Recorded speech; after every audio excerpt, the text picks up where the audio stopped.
এই ভিডিওতে দেখব একটা ডাবলি লিঙ্ক লিস্টের ফার্স্ট নোটকে কিভাবে ডিলিট করতে হয়। লেটস এজিউম আমাদের এখানে একটা লিঙ্ক লিস্টে দেওয়া আছে, অ্যাকচুয়ালি ডাবলি লিঙ্ক লিস্ট যেটা 4টা নোট দেওয়া আছে। সো আমাদের টাস্ক হচ্ছে এই ফার্স্ট নোটটাকে ডিলিট করা। সো এটা আমরা কিভাবে করতে পারি, প্রথম অ্যাপ্রোচটা দেখে নিই। তো যেহেতু আমাদের এই ফার্স্ট নোটকে আমাদের এই হেড পয়েন্টারটা ডিনোট করতেছে অথবা পয়েন্ট করতেছে, আমরা যদি এই হেড পয়েন্টারটাকে যদি এখানে সরিয়ে নিয়ে আসি এবং এই পয়েন্টারের ভ্যালুটাকে যদি মানে এই পয়েন্টারের নেক্সট ভ্যালুটাকে, এই পয়েন্টারের প্রি ভ্যালুটাকে যদি আমরা নাল করে দিই, তাহলে তো আমাদের এই নোডের সাথে এই নোডের কোনো সম্পর্ক থাকবে না। আলটিমেটলি আমরা এই নোডটাকে ডিলিট করে নিচ্ছি। সো আমরা এই অ্যাপ্রোচটাকেই ফলো করব। So here we go. So আমি একটা ফাংশন ডিফাইন করে নিচ্ছি আমাদের, যেটার কাজ হবে আমাদের ফার্স্ট নোডকে ডিলিট করা, যার ডেটা টাইপ হবে ভয়েড। সো তার নাম দিয়ে ডিইএলটি ডিলিট ফার্স্ট, FIRST। ওয়েল, তারপর এই ফার্স্ট ডিলিট ফার্স্ট এই ফাংশনের ভিতরে আমি একটা টেম্পোরারি ভেরিয়েবল নিচ্ছি, অ্যাকচুয়ালি পয়েন্টার, এটাকে টেম্পোরারি পয়েন্টার আর কি। যেহেতু আমরা লিঙ্ক লিস্ট করতেছি, আমি মাঝে মধ্যে এটাকে ভেরিয়েবল বলতেছি। সো এখানে ভেরিয়েবল বলতে পয়েন্টারকে বোঝানো হয়েছে আর কি। So temp is equal to আমরা হেডে, মানে আমরা টেম্পোরারি ভেরিয়েবলে হেডটাকে রাখতেছি।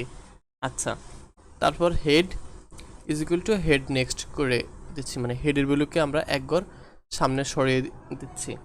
আচ্ছা, তারপর আমরা টেম্পটাকে ফ্রি করে দিচ্ছি, ফ্রি টেম্প, যাতে গার্বেজ ভ্যালু না থাকে, টেম্পটাকে ফ্রি করে দিচ্ছে। তারপর আরেকটা কাজ করে নিতে হবে আমাদেরকে এখানে, head is equal to head next. So আমাদেরকে এখন হেড এর প্রিভে আমাদেরকে 0 অথবা নাল অ্যাসাইন করে নিতে হবে। আচ্ছা, তারপর আমরা কাউন্টের ভ্যালু ডিক্রিজ করে দেবো এক করে, যেহেতু আমাদের একটা নোট ডিলিট হয়ে গেছে। এই তো, এটা হচ্ছে আমাদের ডিলিট ফার্স্ট নোডের ফাংশনের কাজ আর কি।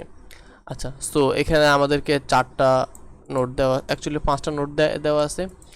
সো এখন আমরা এই ডিলিট ফার্স্ট এটাকে কল করব। সো এখানে একটা নিউ লাইন দিয়ে দিই, COUT কাউট ENDL, তারপরে ডিলিট ফার্স্ট ফাংশনটাকে কল করি, আবার ডিসপ্লে ফাংশনটাকে কল করে দেখি আমাদের আউটপুট কি আসে। সো কোডটাকে যদি রান করি, আচ্ছা একটু ক্লিয়ার করে নেই। তো এই তো, প্রথমে আমাদেরকে 5টা নোট দেওয়া আছে, যেমন 410, 20, 30, 40। তারপর আমরা ফার্স্ট নোটটাকে ডিলিট করার পর আমাদের আউটপুট আসতেছে 10, 20, 30, 40, মানে আমাদের ফার্স্ট নোট তো ছিল এইটা আর কি। এই তো, সো আমরা দেখলাম কিভাবে একটা ফার্স্ট নোটকে আমরা ডিলিট করতে পারি। থ্যাঙ্কস।